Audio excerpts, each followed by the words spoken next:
Good afternoon and Assalamu alaikum. My name is Hina and I'm the organizer of this session on SDG7, focusing on green recovery of Pakistan. Just to begin with some of the housekeeping rules for this session. It's being telecasted live on SDPI's Facebook page, and it is being recorded and will be posted online. So you're most welcome to revisit the discussion and also share it with your network. We will be beginning with the introduction of our esteemed panelists who have joined us today for this discussion. This session is composed of presentations and some of the discussions, questions revolving around the topic that we are going to discuss today. With this, let me introduce, first of all, the guest of honor with us, Dr. Philipp. He's a deputy ambassador to Pakistan from German embassy. Thank you, sir, for joining us. He's in the mission since 2019. Before that, he has served as the head of division for foreign trade promotion at Ministry of Foreign Affairs, Berlin. And he's also been a deputy head of Consulate General, Istanbul, European Department at the Ministry of Foreign Affairs, Berlin, and has successfully led many other delegations during his professional career. Unfortunately, due to a cabinet meeting of Hamad Azhar, he could not join us for this panel. So I would like to begin this session with just to provide a little bit of context on what is SDG7 and what we will be talking about in this session. So as we know that the SDG7 is to ensure access to affordable, reliable, and sustainable energy for all, with a substantial increase in the share of renewable energy in the energy mix and increasing the energy efficiency, essential to power economic development and demonstrate commitment towards fighting climate change. A major energy transition has been observed in many countries where the economies are opting for sustainable solutions and for sustainable economic recovery, involving moving away from fossil fuels investment and adoption of renewable energy sources. But there are still some questions about the scale, the timeline, and the adoption of these renewable sources in the context of Pakistan. For example, while the energy sector of Pakistan had already suffered some major inefficiencies and the financial debt, COVID-19 had brought a major impact, particularly in the reduction of demand, financial stress, and disruptions to the power supply chain. So analyzing these impacts on the energy sector is very critical as analyzing the economic sector. At the same time, the pandemic exposed the vulnerability of the country to external shocks, which resulted in deep financial impacts that were faced by the key governments, including government, industries, businesses. We also saw in the initial phase of the lockdown, the reduction in carbon dioxide emissions that provided an opportunity to opt for green, inclusive recovery options and moving towards low carbon, resilient, and inclusive economies. Governments made incentives, stronger policy and fiscal responses to build back better. However, some of the research recently identifies that the countries have fallen short in their commitments to build back better after the pandemic, with just 18% of the announced recovery being spent in the green investment. Given this context, this session particularly aims to explore the potential of economic recovery stimulus and packages for green recovery in Pakistan. And the broader objective is to identify measures to foster an accelerated transition towards clean energy, spurring economic growth, creating jobs, and put emissions into structural decline. With this, I would like to invite the Dr. Philipp for his opening remarks. And then we'll move on to the panel discussion with the introduction of the panelists. So, Dr. Philipp.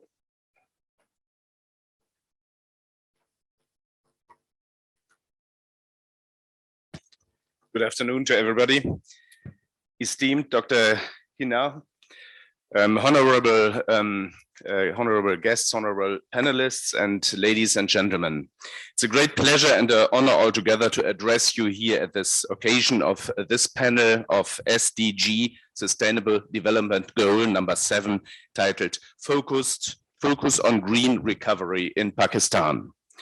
The yearly SDPI Conference on Sustainable Development is one of the key events in the policy and research community in Pakistan, attracting both top researchers from all over the world and high-ranking policymakers from Pakistan. The inaugural ceremony at the Presidential Palace yesterday demonstrated clearly the strong support of the government of Pakistan to SDPI and its commitment to implement Sustainable Development Goals in Pakistan. These Sustainable Development Goals of 2015 contain as number 7, the self-commitment of the states around the world to, I quote, ensure access to affordable, reliable, sustainable, and modern energy for all, end of quotation.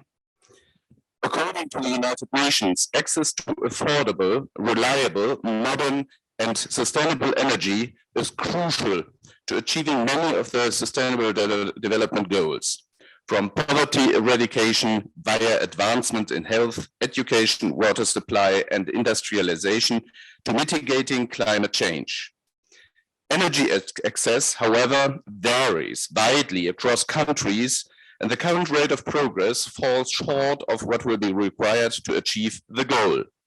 Redoubled efforts will be needed, particularly for countries with large energy access deficits and high energy consumption.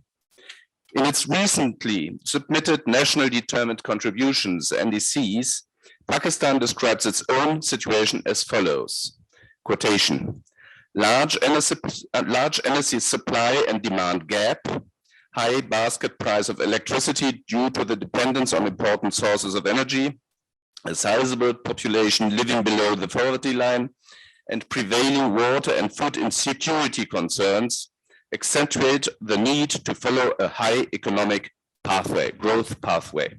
Some sentences later, quotation, however, realizing the importance of reducing the greenhouse gases emissions under Paris Agreement to limit the rise of temperatures to 1.5 or maximum 2 degrees, Pakistan aims to reduce the emissions to the maximum possible extent, end of quotation. Consequently, Pakistan has made a clear decision for green and resilient development pathway. By 2030, 60% of all energy produced in the country will be generated from renewable energy resources, including hydro. By the same date, 30% of all new vehicles sold in Pakistan in various categories will be electric vehicles. And from 2020 onwards, a moratorium is in place on new imported coal-based power plants and no generation of power through imported coal. Plans for 2 new coal-fired plants have been shelved in favor of hydroelectric power, and there is increased focus on coal gasification and liquefaction for indigenous coal. In my opinion, these are very ambitious goals on which one has to congratulate Pakistan and offer support where required, where possible, and where necessary. Especially against the background that right now, Pakistan is still heavily dependent on fossil fuels. Natural and regasified, liquefied natural gas add up to more than 30% in Pakistan's energy generation mix, followed by coal with around 20% and oil at 5%. That means there is still a huge gap to overcome to reach the 60% target in renewable energy supply. While hydropower already adds up to almost 40%, wind and solar only make up to 5% in Pakistan's energy mix. The German government stands ready to support Pakistan. At COP26, this was one of the big conferences of this year in Copenhagen, Both countries agreed on a common climate and energy initiative with a financial volume of roughly 350 million euros. This includes various loans for hydropower and solar energy, as well as technical advice to scale up energy efficiency and distributions, introducing reforms to trigger private investments. I'm convinced that this panel will have most interesting discussions on pro and cons of these arguments, and above all on the timeline. Please allow me to add some food for thought on a private basis. In the last weeks, time and again, we read about the air pollution in Pakistan's big cities, especially in Lahore. On various days, the air of Lahore was the most polluted worldwide, worse than even in New Delhi. Life expectancy in Lahore is 5 years below the Pakistani average due to this pollution, as I was told. Shouldn't this be reason enough to think about changes? For example, to stop providing fuels of minor quality. We also read in newspapers about high costs of importing oil and gas, trade deficit, devaluation of the currency, inflation, and therefore shrinking purchasing power of the people. Pakistani people are directly suffering under global rising energy prices. Especially in poor and rural areas, energy access is insufficient and impedes the people to find a way out of poverty. We even hear about shortages of gas supply in cities during this winter. Wouldn't it be helpful, for example, to use more and more sun power for generating electric energy? Pakistan has abundant sunshine, free of charge, and a lot of empty spaces for solar energy power plants. This panel, I think, is a very good opportunity to bring together policymakers, researchers, and think tanks to discuss lessons learned and to take a joint look into the future. And I'm very much looking forward to the upcoming presentations and discussions. Thank you very much.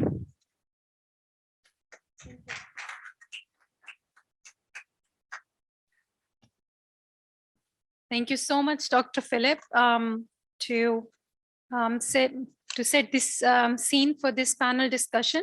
That is for the need of today, and especially for highlighting the very pertinent issues that we are facing in Pakistan that alarms us to switch to the greener options and transition pathways for better living and better human health. Moving on, I would like to just iterate the first aforementioned point that this session is being organized, is being co-organized with GIZ Pakistan, and we would be hearing on the Energy Transition for Greener Pakistan program from Mr. Ali Zain Banatwala, who is working as a team leader at GIZ RE2 project. He's a holder of MSc in Electrical Engineering from University of Bath and Masters in Finance from London Business School. He has 18 years of experience in the utility industry, including 9 years with German utility. And his expertise lies in the transmission and the distribution networks and grid integration of renewables. So he's the team lead and will be enriching us on the work that GIZ is doing on the clean energy for energy transition for greener Pakistan. We welcome you on the rostrum. Thank you.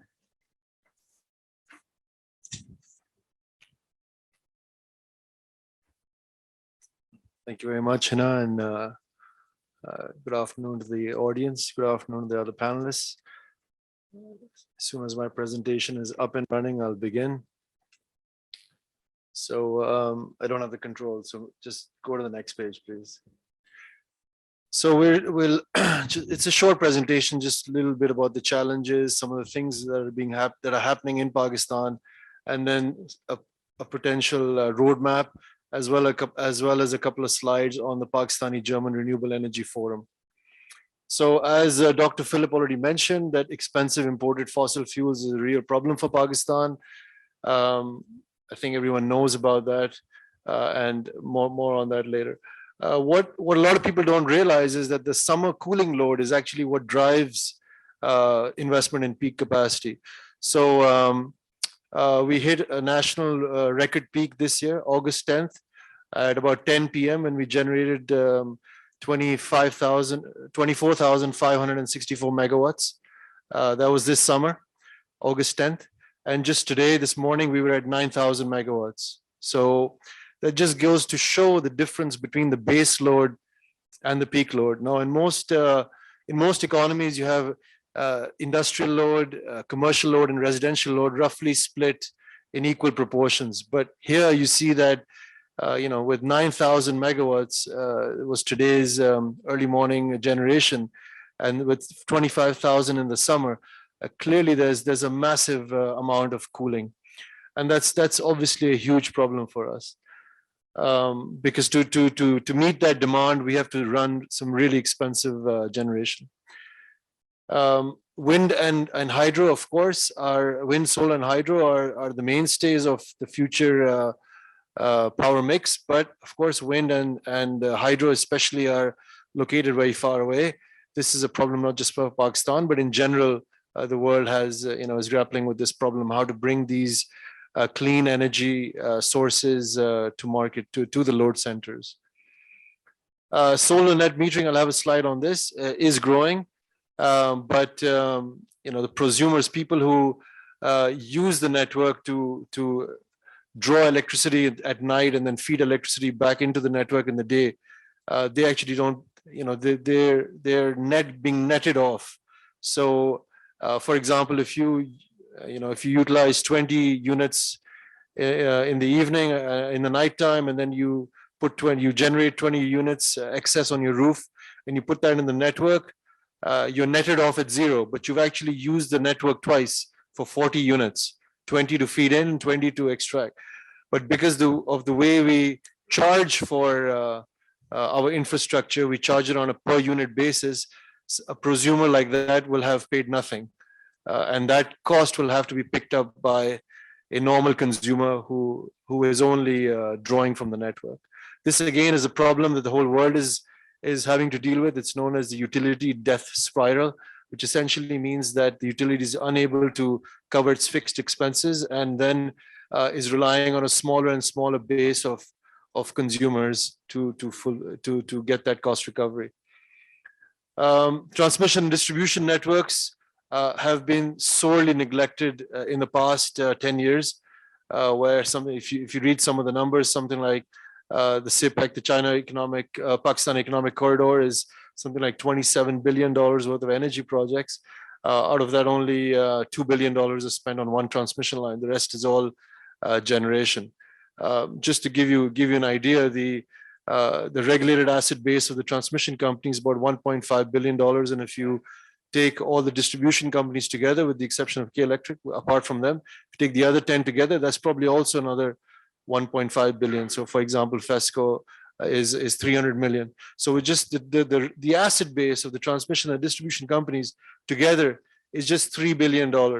And if you compare the investment and generation of the assets that again the consumer has to pay for, it's probably $50 billion in generation. So the transmission and distribution requires a lot of investment.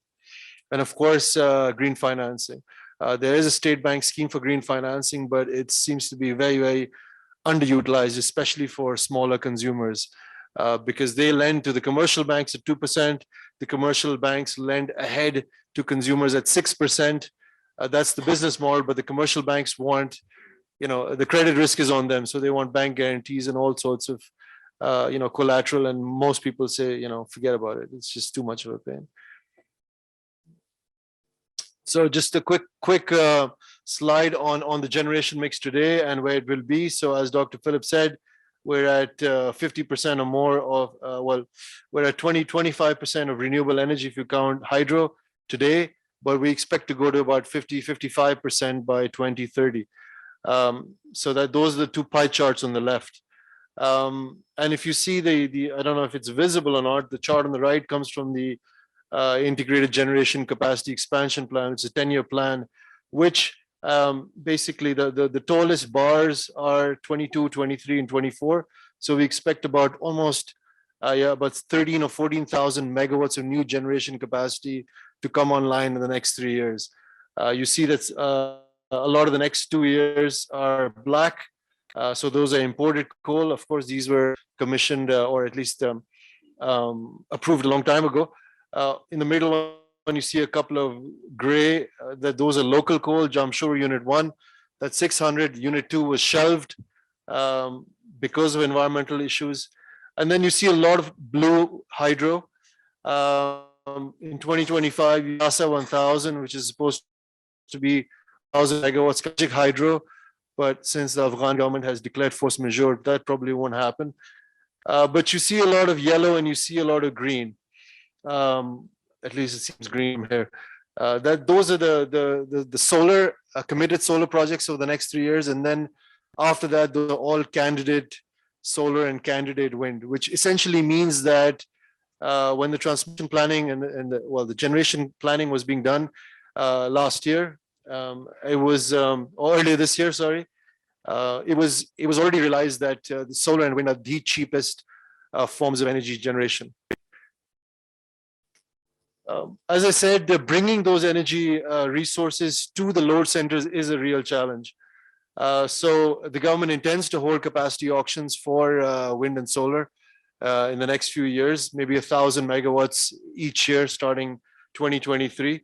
But as you can see, the sites are very far away from the load centers. On the left, you see that in the Chaghi hills in Balochistan, we have very good resource, wind and solar, both excellent capacity factors, but it's in Western Balochistan. So, apart from the security issues, there is no network there. So you'd have to build 500 kilometers worth of transmission lines just to bring that to the load centers. Similarly, in Jampir, we have, in March, we'll have something close to 2,000 megawatts of wind installed, but with a lot more capacity, but already the transmission network is overloaded over there. So that's a real challenge. How do we bring these resources which are clean and green and super cheap, but unfortunately not connected to the rest of the network? We need to invest in transmission. This is a slide just meant to show how fast solar net metering is growing. By net metering, I mean rooftop solar PV. And as you can see, over the last couple of years, we've had an exponential increase.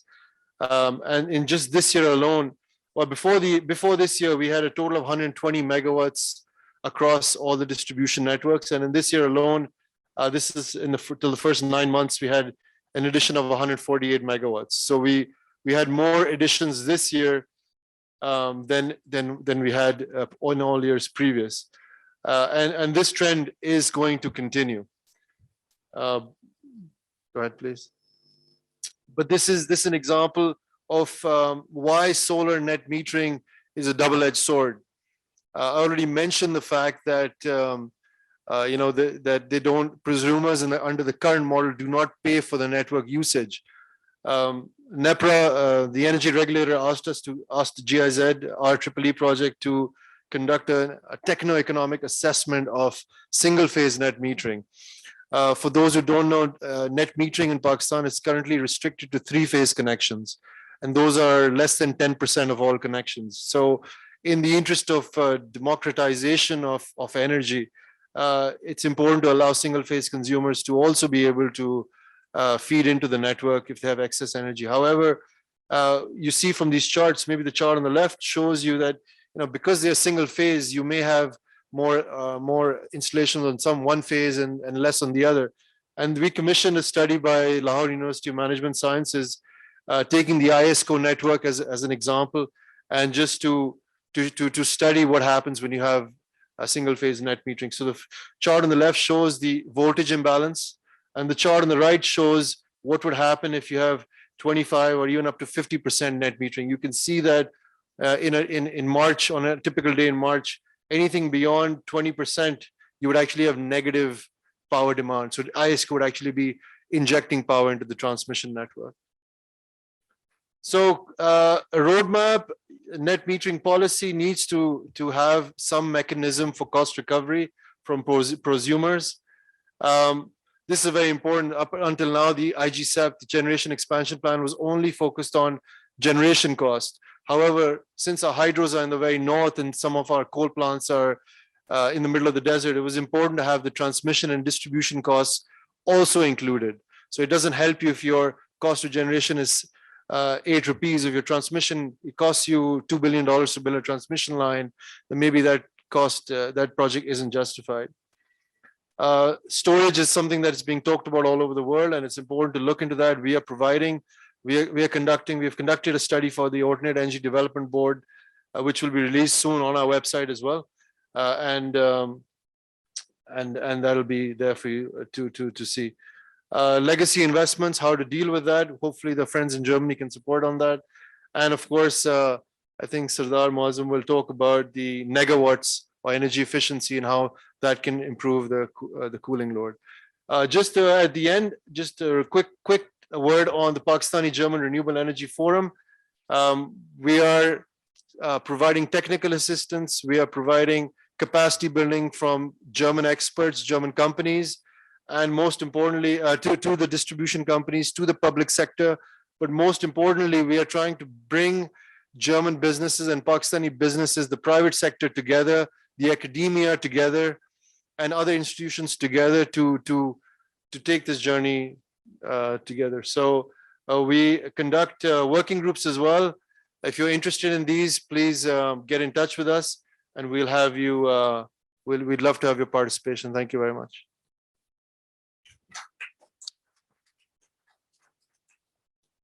Thank you so much, Ali, for a wonderful presentation, and especially highlighting the roadmap for the energy transition in Pakistan, and also introducing us to the Pakistan-German Renewable Energy Forum. With this, I would like to invite Mr. Michael Williamson, Section Chief Energy Division from United Nations Economic Social Commission on AsiaPacific, who's going to talk about the broader work on green recovery and building back better, and narrowing down to the context of Pakistan. So we welcome you, Simon. I hope you're doing well. So the floor is yours. Thank you. Thank you, Hina. It's a great pleasure to join the conference, and greetings to everybody in Pakistan, and congratulations to SDPI for putting on a great hybrid event with many different panels and presentations. It's always an interesting conference, and I think every year we learn a little bit more about Pakistan's sustainable development journey. I'm just going to share my slides, and I'd be grateful, Hina, if you could just let me know if you can see them at the moment.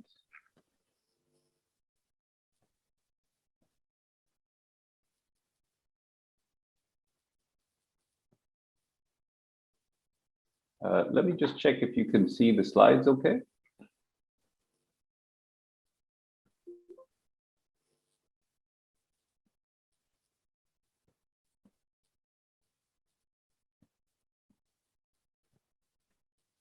Okay, I'm assuming you can see the slides without problem. So let me launch into the presentation. I guess this question of the green recovery is not specific to Pakistan. Many countries across the Asia Pacific are dealing with this issue. And in one sense, maybe it's the second time or perhaps the third time that the region has grappled with this issue. Most recently in 2008, the financial crisis of 2008-2009 was perhaps an example of when we didn't have a green recovery. It was generally a high carbon recovery from that particular crisis. But this time around, there are a lot of reasons why it can be different. And I'll go into some of those a little bit in the presentation. So the key messages that I'd like to share is that, you know, both Pakistan and the Asia Pacific region have substantial financing gaps in the SDGs and moreover in the climate response in order to fulfill the requirements of the Paris Agreement and climate change.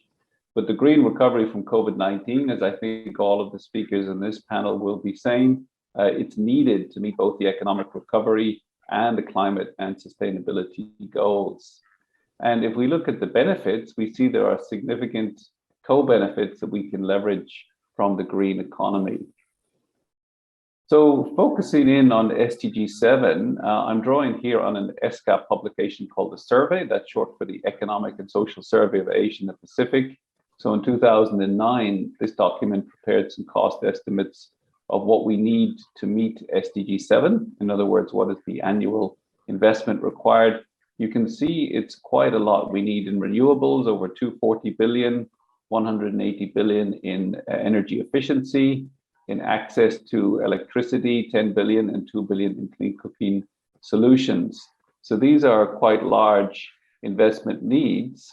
And in fact, if we look at this a slightly different way, so that the SDG7 funding gap is on the right-hand side here in blue. If we look at just the renewables part, we're investing a lot in renewables in the Asia Pacific, but it's not going to be enough to meet the funding gap. But the important point is that fossil fuel subsidies are enormous, and it's a strange phenomenon because if you look at the data across the region, they seem to vary quite a bit from year to year. Obviously, 2020 was less fossil fuel subsidies paid by governments of the region, probably because energy demand was down across the board. But fossil fuel subsidies have been in the crosshairs for several years now. Most recently, I think in the COP26, if you look at the COP26 declaration, it proposed to phase out fossil fuel subsidies. And the G20 similarly have had a similar resolution at the G20 level. So if you add up the fossil fuel subsidies on top of existing investment in renewables, it's easy to see how you can quickly bridge these kinds of gaps. I could have put some Pakistan-specific data here in terms of fossil fuel subsidies, but I didn't want to go through all of the metrics in Pakistan. What I would want to say quite quickly is that if you look at the league table of fossil fuel subsidies globally, in terms of dollars of subsidy per GDP, Pakistan is not particularly high on the list. In fact, it's somewhere on the lower half. So I'm not suggesting that this is a pervasive issue in Pakistan. But let me focus for a little bit on investment in coal and this idea of trying to avoid this high carbon recovery.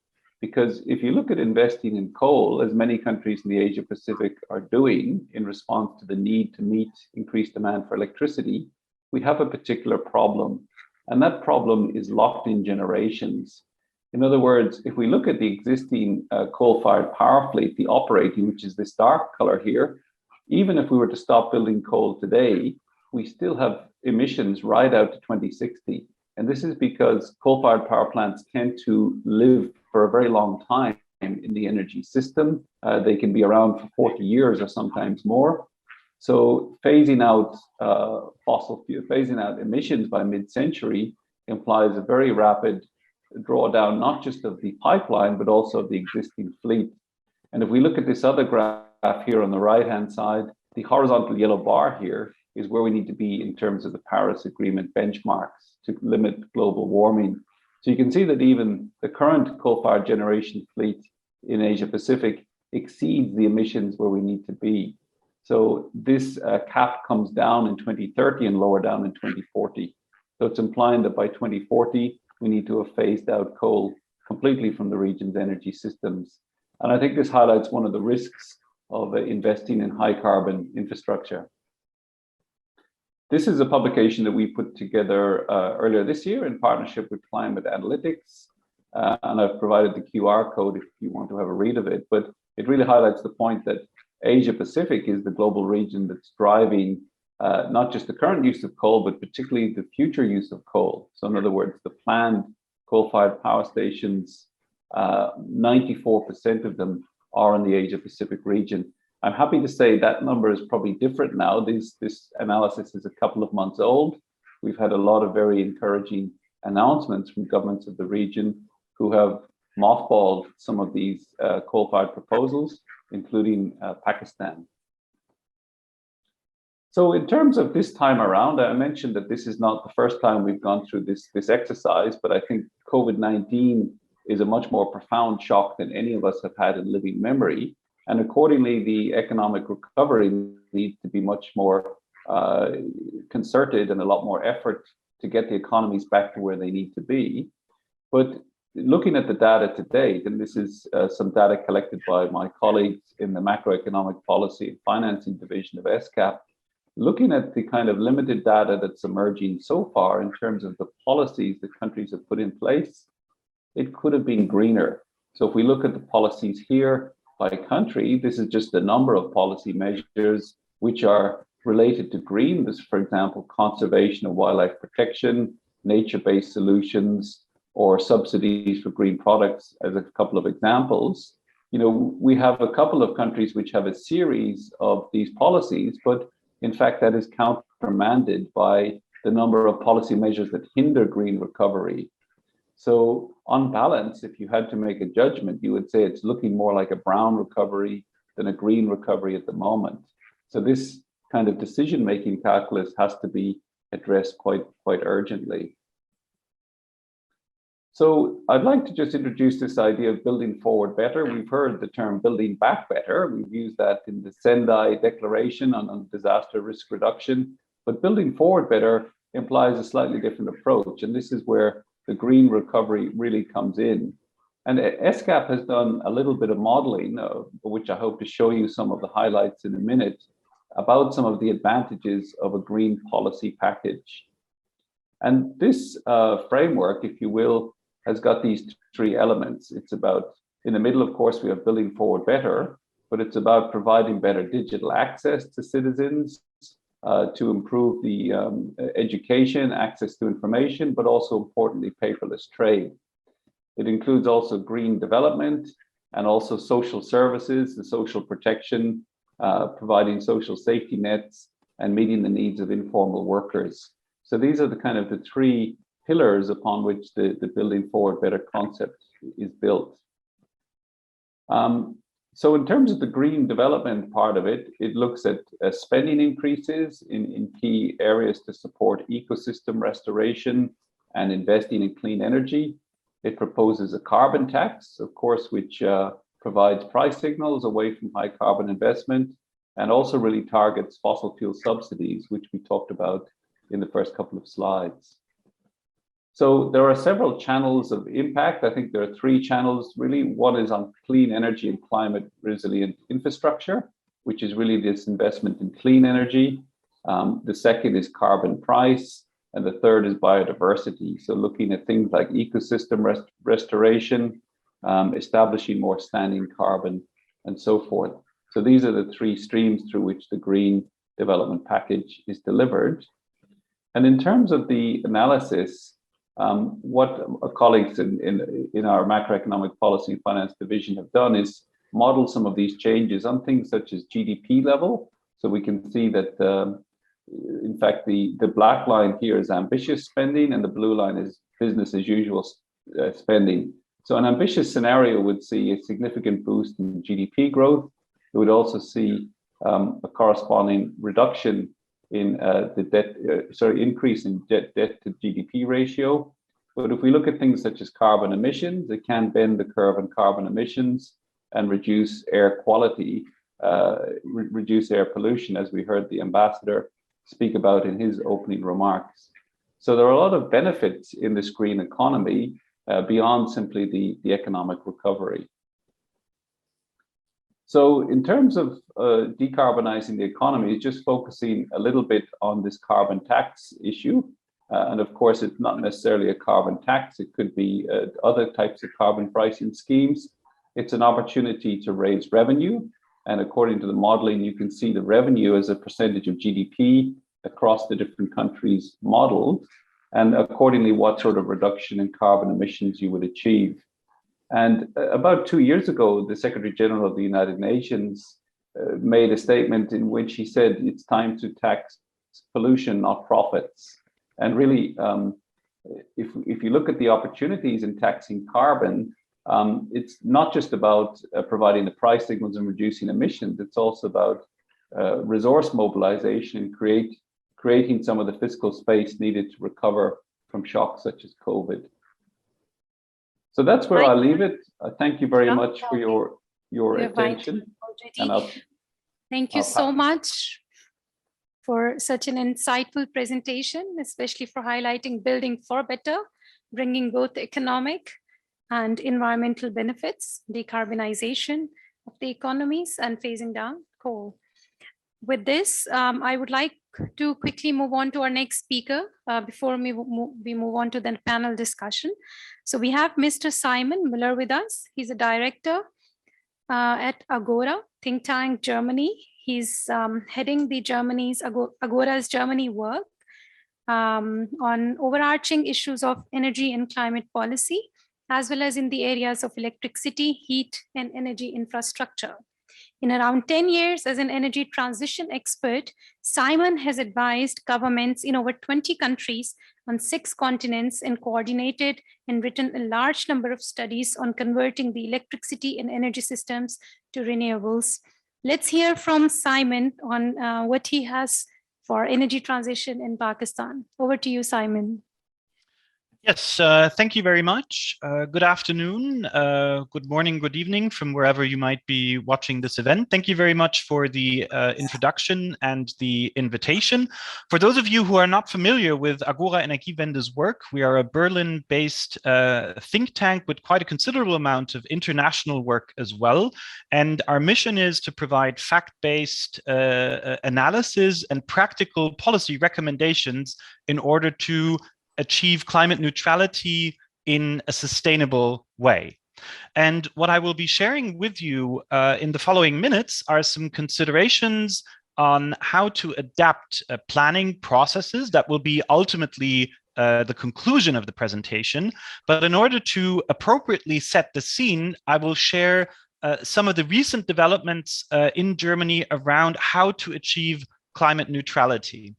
And I think the very big shift that we're looking at is that while renewables have been largely a story about the electricity sector, and of course we see a very remarkable dynamic in the electricity sector that brings its own challenges, and we already heard about these in previous presentations. The new thing is that now it really is about having a system, an energy system-wide and economy-wide approach. And actually, there's a number of opportunities in taking such an approach. I will now share my screen. I hope you can see the slides and move forward to the first substantive slide. So this is a study, the summary is available in English, towards a climate neutral Germany 2045, that looked at a path towards climate neutrality for Germany altogether. It was published earlier in 2021, and in fact, it was somewhat of a coincidence that it came exactly in the moment when the German Constitutional Court said, well, Germany needs to adapt its climate legislation, and the results of this scenario have now been, in some cases, very closely converted into the current national law in Germany. Now, what does this look like? The target you see here in 2045. I don't have a pointer here right now. Let me see whether I can find one. Otherwise, I'll just direct your attention to, it's the right corner of this blue rectangle. So in 2035, you see that in total, we are at -2 million tons of CO2 emissions. There's some remainder of still emissions that are inevitable, not avoidable, but they're compensated by other emissions, by negative emissions. And you see, actually, we need a reduction not just in the energy sector, which is largely the electricity sector. You can see that here in the bottom. And of course, it's the biggest component historically. It still is, and it's a very important field of action. But also we see the industrial sector needing to become fully climate neutral, the building sector, transport, agriculture, and waste. And actually, the emissions that are hardest to get rid of in the long run are the emissions on the one hand from agriculture. There it's in particular certain types of cattle. And of course, in the industry, there is process emissions. So for example, in cement manufacturing. Now, this really is a system that is based on a paradigm shift. Classically, we have energy-rich molecules. These are usually fossil molecules that we use to convert to electricity. And in a climate neutral system that really takes the benefit of low cost renewables, what really happens is we have a reversal. We have electrons, renewable electricity that now not only makes electricity, but also energy-rich molecules. And in order to do this, you need quite a substantial increase in the production capacity of renewable electricity. Now, for those of you who are not so familiar with the German system, to put these numbers into context, we currently have roughly 80 gigawatts of peak demand. This goes up somewhat slightly, but you see there's still a very large multiple of the peak demand as installed capacity, simply because with the variable renewables, you use flexibility in order to use the electricity then when it's available, it's abundant and cheap. And you need some smart ideas on how to either consume it directly, that's usually the cheapest way and most efficient, or where this is not possible, to store it for later. Now, every country will have its own circumstances. This is geared towards the circumstances in Germany, where, for example, you have a pretty strong seasonality, both of the availability of wind, solar, but of course also of the demand. And in this case, this scenario looks also at the public acceptance component. And here, the role of land-based wind is somewhat lower because the land availability in Germany is not so vast as it can be in other countries. But of course, wind doesn't have a strong seasonality in Germany, somewhat in winter, but not so strong. Of course, there's other countries, depending on the climate, where it can be reversed, where solar is more stable and wind is more seasonal. So the main message of the slide is the role of renewable electricity becomes much larger. You need a lot more capacity for two reasons, because you meet new electricity demand and because it's variable sources, you build them at a higher capacity anyway. Now, what are some of the applications where this abundance of renewable electricity can go? What we see here is in the industrial sector an increase, so electrified process, heat, electricity-based steam production, but of course also heat pumps where you use low temperature. Then, of course, the electrification of transport, more electric vehicles.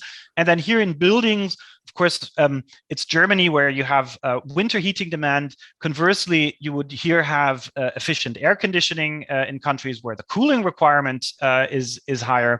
And then here on the top, you see the production of hydrogen. Now, this is important in a double sense. It can be used to meet those demands that cannot be directly electrified. So, for example, steel production is the prime example where you need something to take out the oxygen from the iron ore. Classically, this has been carbon, a C. So if you add the oxygen, you have CO2. So that's the problem. And how do you solve it? Via the direct reduction of iron. There you can use hydrogen, so H2. And when you then take out the oxygen, you have H2O. This is simply water vapor, so not a problem. Now, this led up, this was set the scene essentially for the planning processes. And what are the implications now? First, you still need the power system planning for high shares of wind and solar. And now this will be a little bit technical. In the past, you could largely disregard the very detailed operation of the power plants. It was sufficient to categorize them into the peaking capacity, mid-merit capacity, baseload capacity. Baseload running around the clock, mid-merit maybe running twice a day, or seasonally when there's higher demand, and then the peaking capacity really only for those days where you have very high demand. Now, you still need dispatchable capacity in a power system on wind and solar. This can come from batteries. It really depends on the availability and the demand structure. But what's crucial is wind and solar are part-time workers. So when they are present, the other generation needs to make room. And when they are absent, you need other ways to meet the electricity demand. It can be innovative flexibility like storage that is becoming increasingly cost competitive. It can be the flexible operation of existing assets as well. Now, when you plan this, the main message is the long-term planning needs to take a closer look on how the system operates from hour to hour. It sometimes even needs to take an even closer look to look at system stability issues. So new planning tools are required. I also saw that some of the rooftop PV has already been growing dynamically. So what will happen to distribution grids? So the interaction between distribution grid planning and transmission grid planning also becomes more relevant. Spatially, so from a geographic perspective, you also need to look at the system not as one thing, which is often done in power system planning, but rather segment it into regions so that you see what are some of the transmission demands. We heard it in one of the previous presentations, hydro and wind being more remote. So how do you actually solve this problem in a way, just to give an example? So what is the right amount of transmission there? Now, this here, the world has now been doing for many years. We know how it works largely, but this stuff now is new. The power sector is becoming the basis of the entire energy system. So there's exactly this reversal that I already mentioned. That we use electricity for the energy-rich molecules. And what does that mean? Now, system planning for climate neutrality is more demanding, but in many ways also even more interesting. First, you need to think about what will the load profiles be for direct electrification. I'm sure you're having these discussions about how will electromobility impact the system? How will vehicles charge? Will they charge when solar PV is available in the middle of the day? What does it mean for the planning of charging infrastructure? But also, if we move towards hydrogen, when will the electrolyzers run? Where will they be sited? Can we site them where the hydro and the wind is available? And then maybe we transport the hydrogen instead of the electricity. Will that be cheaper? So this is an important question, but also now the connection to international markets. Will you import some of the hydrogen and its derivatives, maybe ammonia? So what you need is an integrated modeling of the power sector, considering heat, gas, and the transport system. I think we have some international examples that this can be done, but actually also the experts in Germany largely are students of this subject. And it's a collective effort that we need globally to upgrade these planning processes and have active dialogues and what we can learn from each other. So I hope this was an interesting input, and I'm very much looking forward to the discussion. Thank you so much, Simon, right on time. It was a great presentation sharing an overview of new planning requirements and approaches to power system planning and operations in Germany, and also highlighting some of these strategies for carbon neutrality, such as electrification in the transport, heat, and the other sectors. So thank you so much for your intervention. With this, I would like to move on to the panel discussion. And we have our esteemed panelists with us. Dr. Sardar Mohsen, he's a Managing Director, NECA, National Energy Conservation Authority. Then we have Mr. Syed Mujtaba Hussain. He's a Senior Joint Secretary, International Cooperation, Ministry of Climate Change. And we have Mr. Hartmut, Coordinator, Pakistan, Germany, Climate Energy Initiative at GIZ, Pakistan. So I would like to also request Dr. Sardar to be the chair for this session. And I would like to begin with you in terms of moving on to the role of the public sector and being at the forefront of the government's initiatives on the energy efficiency with regards to the conservation initiatives. From your personal experience and the analysis, what is the way forward for green recovery in Pakistan? And what are the aspects of our energy operational paradigm need improvement to enhance the energy efficiency? So Dr. Sardar, you can use your, thank you.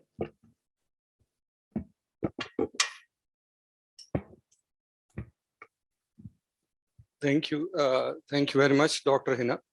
I think before I talk about what some of these points being pointed towards me, I think this is a very interesting thing to highlight, that whatever the Ali has said and some of these other panelists or the speakers have already mentioned about it, they are very interesting points. I think they have rightly diagnosed the challenge. especially in some of the points which has been highlighted by Ali, that the demand and the supply, especially in winter and summer. And it's not just for electricity. If you look for the gas sector as well. So we all have the challenge on that side that in winter we have shortage of a gas. In summer, we are struggling with electricity. And then in off-peak days, the whole system design is toward the peak days. And in off-peak, we are struggling with the capacity payments and that kind of challenge. So I think this is one of the key things, that how we are actually planning the systems, how we are actually dealing with all these sort of challenges. So I think this is one point which I will just leave and later on come back and discuss, like what can be the solution, how we can address, and what can be the future plans. I think that is very important thing. I think one aspect which needs to be addressed here, that understanding of the SDGs7 especially in the context of Pakistan. And there has already been work conducted, and I remember with the Planning Commission, Sustainable Energy for All action plan was prepared. Three main aspects when we talk about is energy access, renewable energy, and then doubling the share of energy efficiency and conservation. That was the three main pillars. I think whatever the source is of the energy, the primary assumption for any economic development, economic recovery, or any sustainable development, the primary aspect will be always access. That if we can provide 100% access to energy to all, and that access is the key question which we have to address across the board in all the resource distribution that we are working on. Now, how much we can replace the access point with renewables? That is the second question. The more, the better. And I think the third, which SDG7 specifically highlights, is that how we can sort of use the gigawatts, that is linking us towards energy efficiency, that instead of generating 1 unit of energy, saving 1 unit of energy is much better. So this requires a lot of a behavioral change. This requires a lot of design and pricing and a lot of awareness. And that part plays a very important role. Now, moving in this side, I think if you look at the previous history of the energy sector of Pakistan, there has been one major challenge. We have always focused on generation side. As Ali already mentioned, like look at the investment on transmission and distribution and look at the investment in the generation side. So you will see that the generation has been always dominated. And what happens on the transmission and distribution side? Now, I'll take it to the step further. What happens on demand management side? What happens on the energy efficiency and conservation side, which is the gigawatt I'm talking about? So on the energy landscape in the country or overall planning paradigm, which we have been following from decades, there has been no discussion on the demand side. How effectively we can do the demand management part. So just to add this, I think if we talk about the demand management, there are a number of ways that the issue of seasonality, which I just started with, that the summer and winter seasons, when there is a peak demand for gas in winters and electricity is so low, but we still have to pay for the capacity payment because of the way we signed these agreements. So I think what will be the future entails from this, how we can solve this kind of situations. So primarily, I think the silver bullet in that case is energy efficiency or demand side management, which has never been done before. So it's not something I think new to the world that we are trying to deal with. This has been done in different parts of the world, the voluntary agreements on energy efficiency with industry, with different commercial facilities, that has been already done. So all you do is to deal with the peak shaving and the base load still remains. with the planners that they have to deal with it. So I think primarily understanding of the system, and as Dr. Hina sort of asked this question, what is the way forward? So the way forward is how we can sort of think through this whole system, how we can redesign this whole system. And that is one way forward with available with us. One. I think another basic challenge which we call as a green economic recovery. And I think especially when we talk about it, there are a very simple study. I think SDPI has already conducted this research that if you put $1 into the fossil fuels, you generate 1 job. If you put $1 into the renewable energy, you create 7.2 jobs.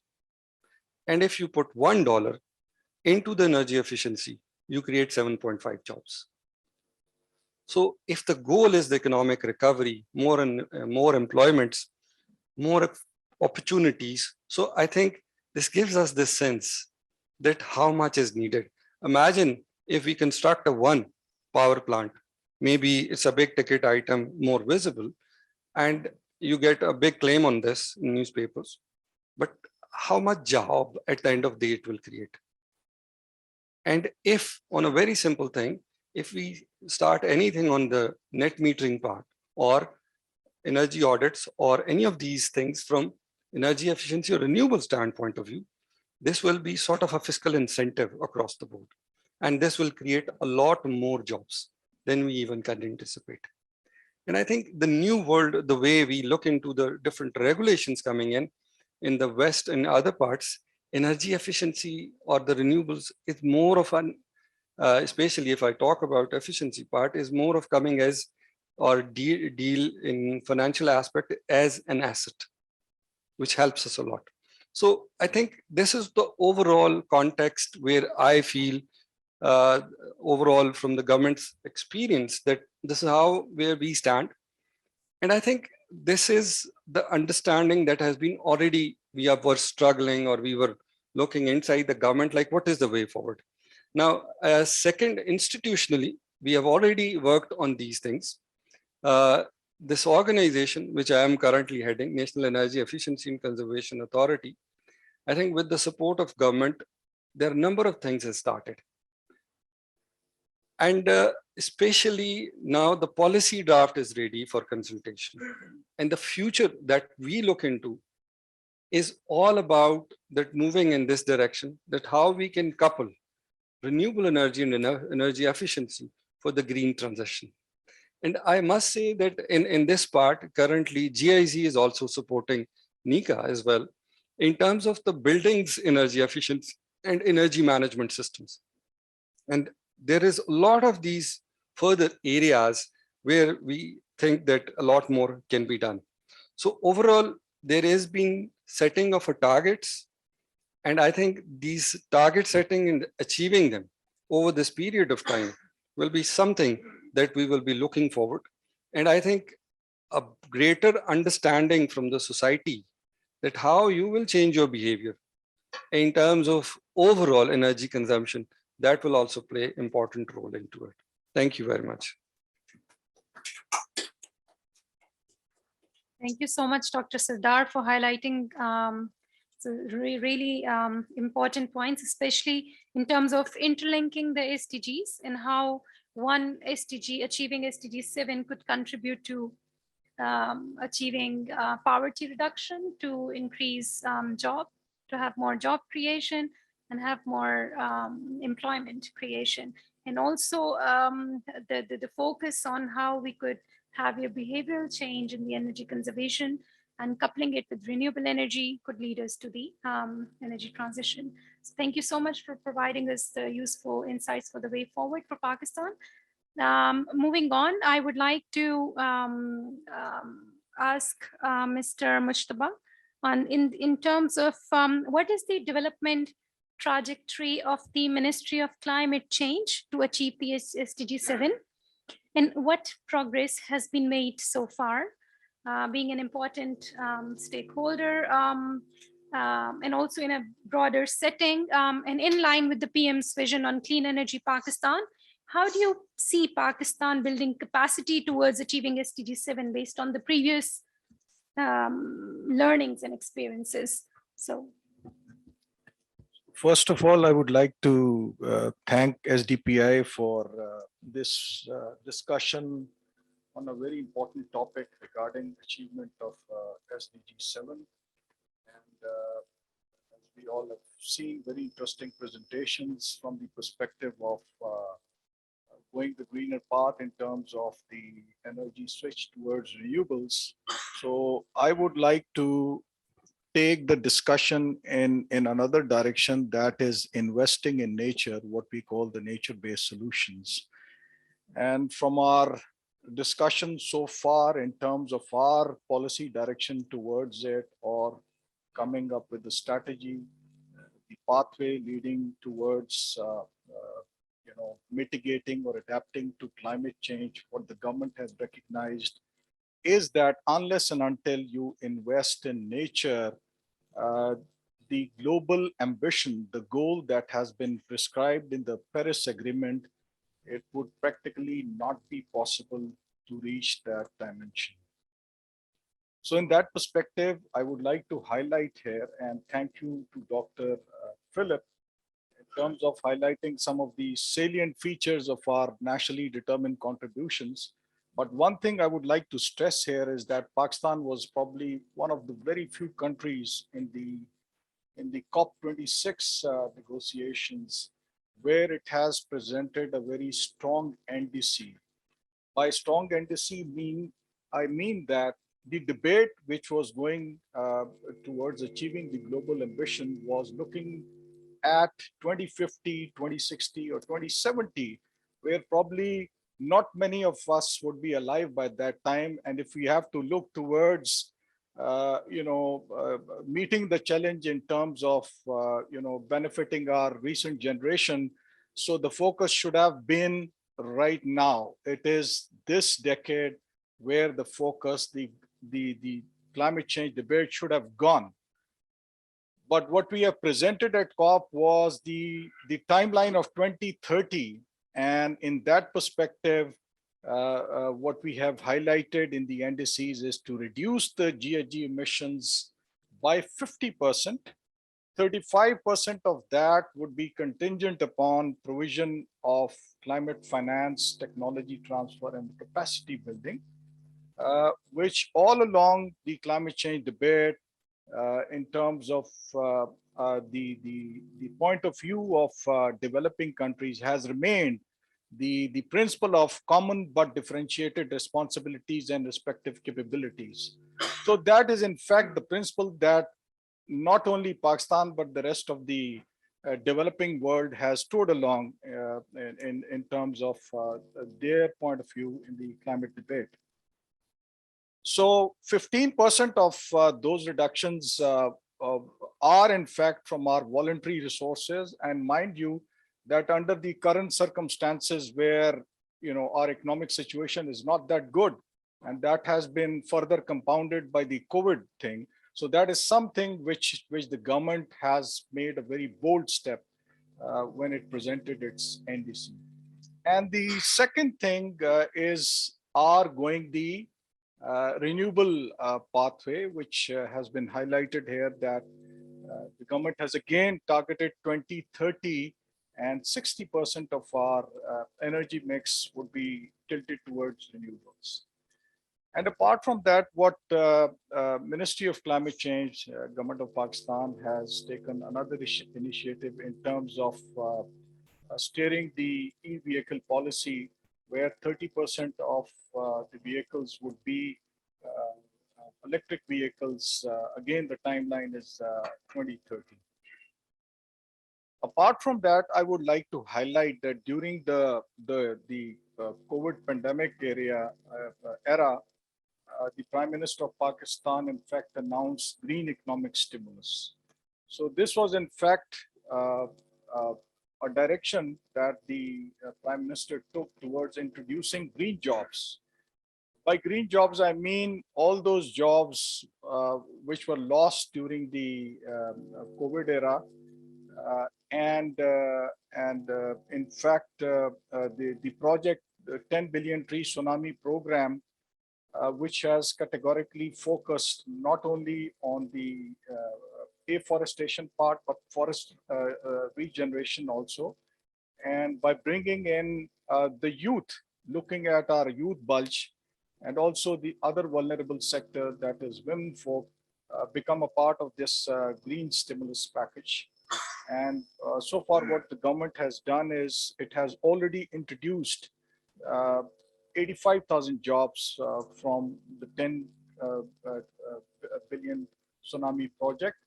And it will be further scaled up to 200,000 green jobs when this government will complete its term.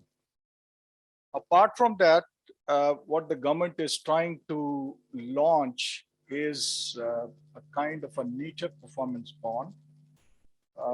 This is something very new. It has never been piloted anywhere, and it has been seen with a lot of interest from a number of countries.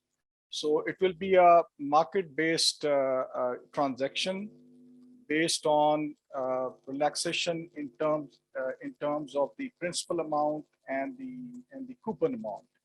So this is another initiative that the government is foreseeing at the moment, and we are in the process of discussions with our bilateral development partners, Germany being one, who have joined apart from the other two development partners, UK and Canada, in terms of assisting the government in designing this initiative and launching it also.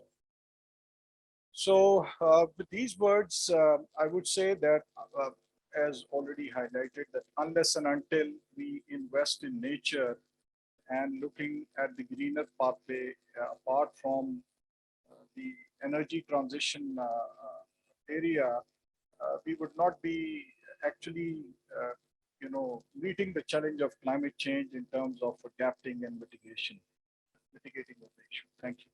Thank you so much. Leading on to the all these government of Pakistan's initiatives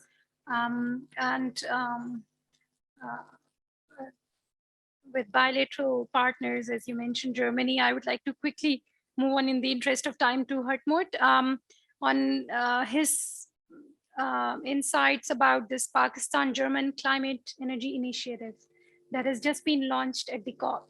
So what are you envisioning? What are the main features, and how can Pakistan be supported through this program? Thank you.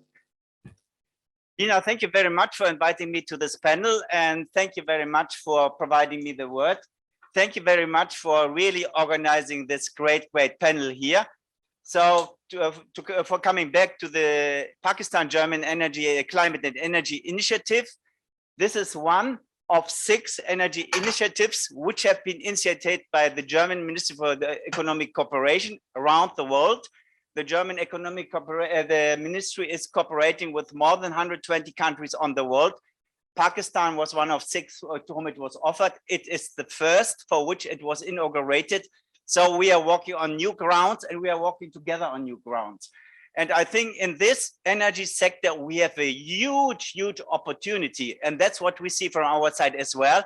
Pakistan is really devoted now to go forward in the energy transition. Pakistan really has the will to move forward. In the international scene, we see we all have to go together. If we don't go together, we will not be able to really fight against climate change. We have 4 challenges. The one challenge is really the energy transition. And I'm very thankful that we so much heard today about the energy transition. The next is really the transport. We heard about the electric mobility. The third, which we have to tackle, is agriculture and how to really resolve the conflict between food security and emissions in the agricultural sector. And the last is the deforestation, where we run a little bit about in the same direction. Now, we heard today that we have a lot of options on the hand of moving forward in the energy transition. And that's where I think we are partners, Germany and Pakistan. And sorry, and we will go together. That's what is meant for this initiative, to really tackle this subject. We are on the best way in the moment. And in this respect, I'm very happy to be here. I have to learn a lot about Pakistan. I arrived here just on the 5th of September. It was very exciting the first month. Now it's getting a bit cold, but it will become much more exciting very soon as it's April. And we have a lot of opportunities. And we as GIZ, we will also offer a lot of opportunities. I like to really point your attention to the climate finance, and especially the opportunities we will receive now with the green bonds. And this we really can put together. Just to give you one figure. Currently, every year, the amount of green bonds on the market is doubling, almost doubling. But the demand for green bonds is much higher than the emissions. So here just to highlight one big opportunity. That's what I wanted to highlight for today. So let's go together hand in hand for the next years and do the best out of it. One last sentence. The big challenge for Pakistan is in really leaving no one behind. Because if we manage this energy transition with social equilibrium, we will succeed. If not, we will have big problems. Thank you. We are together. Thank you so much, Hartmut. Very enlightening for all of us. And I'm extremely thankful to all the esteemed speakers and the panelists who have joined us today for this great discussion. And I'm very glad and pleased to share that the discussion has been fruitful in terms of we had the right representation and perspective from the public sector, from the development partners, from the private stakeholders, the think tanks, the civil societies. And now moving on at the end, the last session is the academic, where we have two young scholars who will be presenting their studies on green recovery. Firstly, I would like to invite Ms. Kinza Nadeem. She's a graduate student at Fatima Jinnah Women University, Rawalpindi. And she'll be presenting her study on green total factor productivity, environmental policies, and fiscal decentralization in Pakistan. And the other scholar we have is Mr. Muhammad Zulfiqar, who will be following Kinza after the presentation. Just to be mindful of the time, we would really appreciate if the presentation could be around 5 minutes, and we can take on to taking questions from the audience. Thank you so much.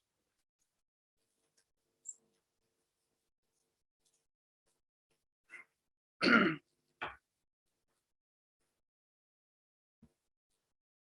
alaikum, everyone. Decentralization is the transmission of responsibility for management, organizing, and resources allocation from central government to local, as well as provisional governments. And there are various ways for government to delegate authority to subnational level. And decentralization can be administrative, political, and fiscal.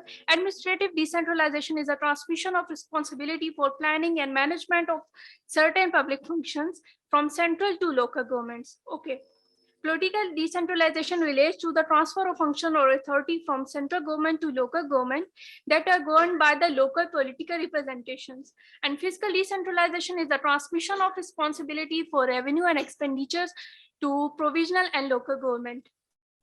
And the idea of fiscal decentralization is provided by Heck in 1942, who noted that the fiscal decentralization increased the economic effectiveness in the provisions of public sectors. On the other hand, total factor productivity, called as ratio among real factor inputs and real products, was first presented by Tinberg in 1945. Neoclassical growth theory explained TFP as an improvement in technology, and the green TFP not only enlarged the meaning of TFP, but also enhanced the computing factor of TFP, such as ecological environment. CO2 is the universal leading greenhouse gas emission, and it accounts 58% of overall greenhouse gases and is fostering negative impact on the environment. A number of environmental regulations and environmental policies have been laid out by successive governments to handle the issues effectively, like National Conservation Strategy 1992, Environmental Protection Act 1997, National Conservation Policy 2005, and Billion Tree Tsunami 2014. Okay, objectives of the study is to compute the sectoral green TFP for manufacturing sector of Pakistan during 1975 to 2019, and to determine the role of fiscal decentralization and environmental regulation affecting the sectoral green TFP along with other leading factors including institutional quality, trade openness, industrial structure, and energy consumption. Okay, methodology. Here is our baseline equation. The dependent variable is sectoral green TFP, and independent include fiscal decentralization, square term of fiscal decentralization, and D represent the three environmental dummies that are National Conservation Strategy 1992, Environmental Protection Act 1997, and National Conservation Policy 2005. And X represent the four control variables, that is institutional quality, industrial structure, trade openness, and energy consumption. And for the computation of sectoral green TFP, we have used the growth accounting method, and the data source of all the variables are your Book of Labor Statistics, Economic Surveys, Handbook of Statistics, WDI, and Center for Symmetric Peace. And the estimation technique is a fully modified ordinary least square. The computed green TFP presented in figure 1 shows a highly fluctuating trend for given time period, but it remained in margin line. The trend is gradually increasing and then decreasing, showing a non-linear trend. For few years, the productivity growth is even in negative zone. According to Chaudhary 2005, the manufacturing sector, the productivity of manufacturing sector is increased by 2.4%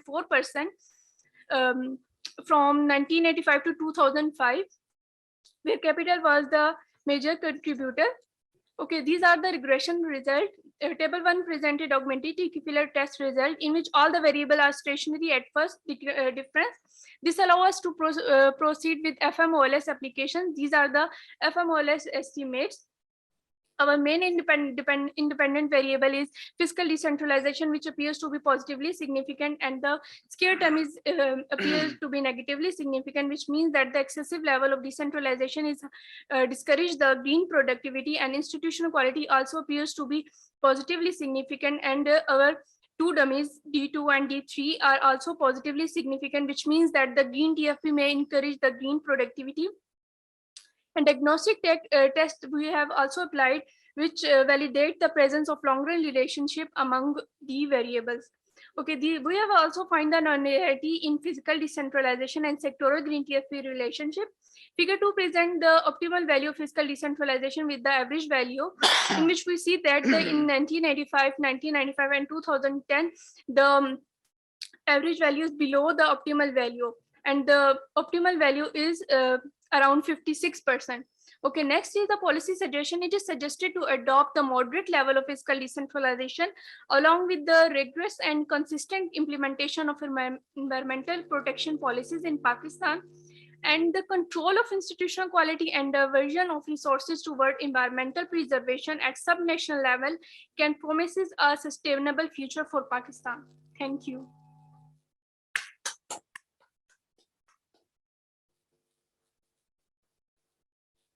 Thank you so much, Kinza, for the great presentation. So we have the abstract who is available online, but the full paper I will be published later on, and we will be sharing with the stakeholders. So the next we have Mr. Zulfiqar, who will be joining us. He'll be presenting his paper. So.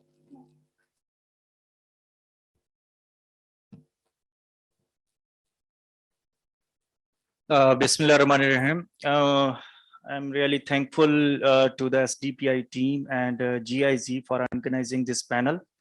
I really appreciate all the amazing work which have been done by this team, especially for the energy sector, for the sustainability. The topic which I am going to discuss is basically financial viability of waste to energy conversion process in green recovery of Pakistan. When we discuss about the green recovery of Pakistan, the main significant pillars which come out for any country like Pakistan is to give energy access to 50 million population, which is living without of it. And the recovery plan is that should be also economical, sustainable. And also we basically focus on the environmental impact. Okay, how the way we are using basically is this environmentally, is it polluting or not? It should be for the sustainability and implementing for the energy. And what the recently COVID taught us that the energy sector is basically linked with all the SDGs, the sustainable development goals like health and education. The power infrastructure in rural areas is very weak, like for the causing challenges for the cold chains. So the bioenergy can address all these critical issues. The main research, the aim and the research objectives are basically, there are three. One is we will discuss about the feedstock assessment for the bioenergy potential. And the second one is basically the assessment of biotechnology, bioenergy technologies, which will be the mainly discussed in this presentation. How can we assess about the technology, the assessment which is based on LCOE, levelized cost of electricity. And the next one is basically which are the major barriers towards the bioenergy deployment and policy pathway for its penetration in energy mix of Pakistan, like which is the roadmap.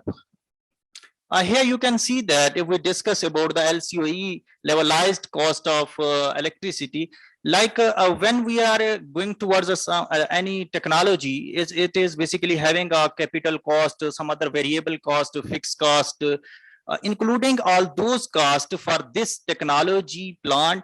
So it is basically the concept of LCOE is that how much it costs to produce the electricity. Like we analyze or assess for any unit based.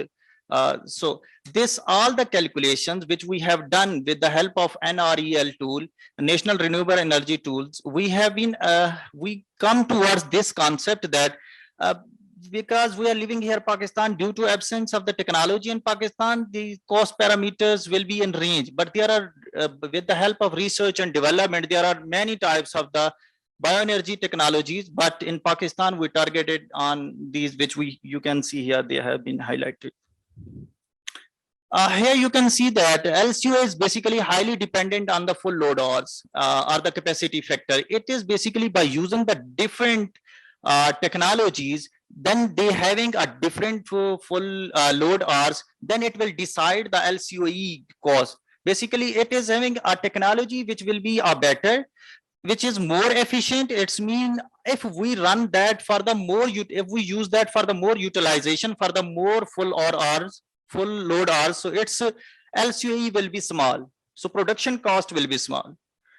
For the assessment of this, we have done, now coming towards our research, what we have done, we studied and we have got the result that basically we basically calculated the cost of the equipment for the bioenergy technologies based on for the simple plants as well as for the combined heat power plant, combined heat and power plant. For different equipments, you can see here there are different equipment cost per kilowatt. If we discuss towards the capital cost of any bioenergy technology, here you can see that basically the equipment cost is a very important factor in that, which is having a major role in that. But overall, if we see, there are many different contributions, there are many different also factors which are including for the capital cost, which you can see here in the pie chart. A financial model, which is the results of the LCOE levelized cost of electricity. Here you can see here, it is basically the based on technology, the value here you can on the left side of the graph, you can see the value is basically vary from 0.06 per kilowatt hour to 0.31 per kilowatt hour. The value is also very significant with the technology, but if we said, what is the major factor? What is the major factor? If we basically the feedstock is very important, which was our first objective for this potential. It is basically it can control 50% of the levelized cost. So there is basically we can provide a mechanism, the supply chain mechanism, which is important for the bioenergy market competitor. So the policy action and the milestones, there is a regulatory framework through that basically if we these are basically some policy actions and the milestones which can be followed for a country like Pakistan.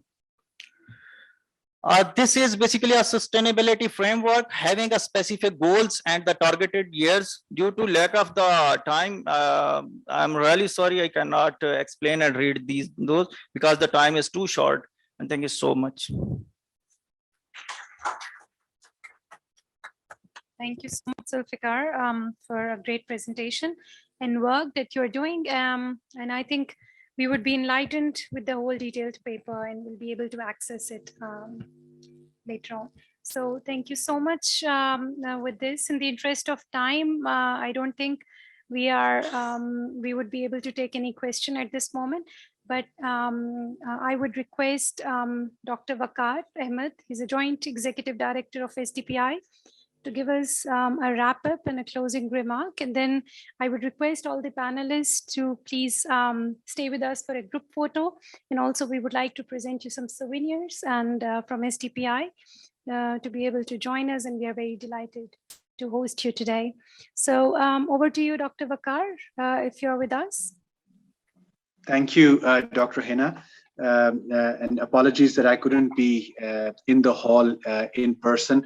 But let me start by thanking this very esteemed panel for joining us here on a very important topic, especially when countries are recovering from the pandemic. And if I just have to highlight some key takeaways from a vast set of recommendations that we had during the presentation, I think it's important to address SDG7 even more, and that Pakistan really needs to invest in clean energy and climate resilient infrastructure. And as Mr. Ali said, that green financing is not easy to come by. We need to develop a strategic framework to remove fossil fuel subsidies, decarbonize the economy, and promote energy efficiency. Through cooperation of all the stakeholders, and I'm glad that we are partnering here with GIZ today, for which we are very grateful.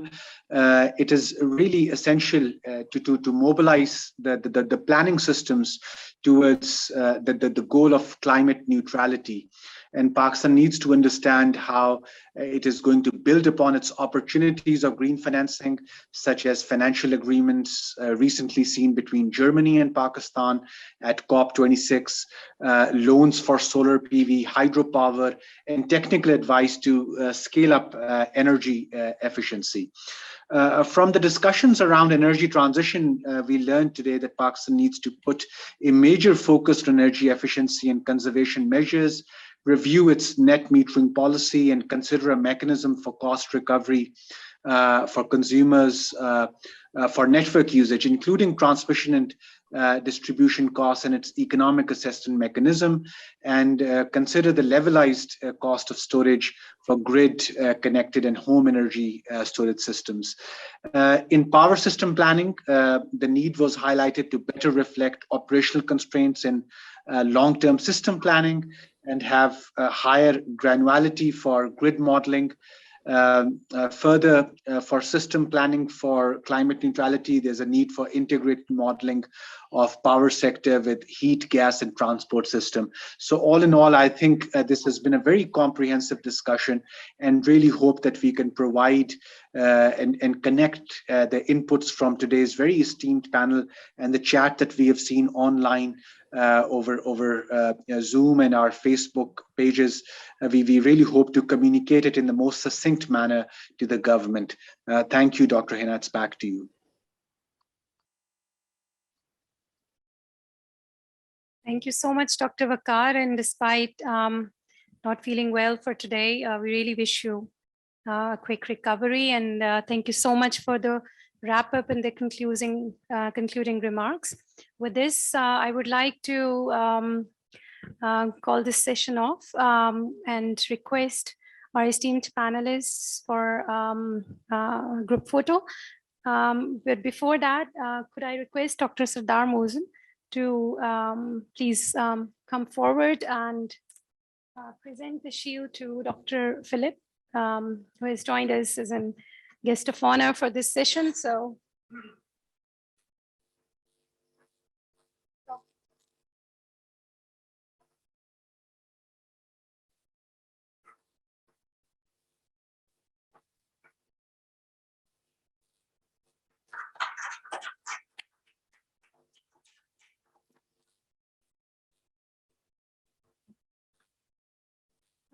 Second, we would like Mr. Ali Zain. Thank you so much, Ali, to join us and enlighten us with the useful insights.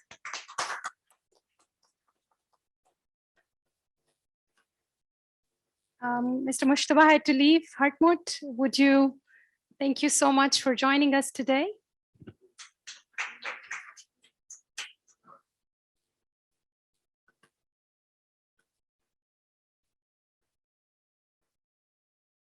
Finally, Dr. Sardar Mohsen for chairing this session. Thank you so much, Dr. Safar.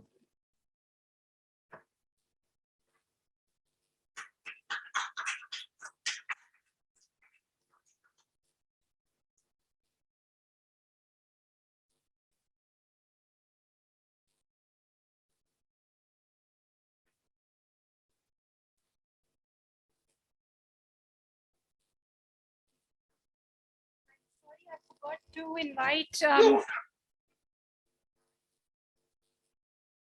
can I invite Kinza to please come up on the stage?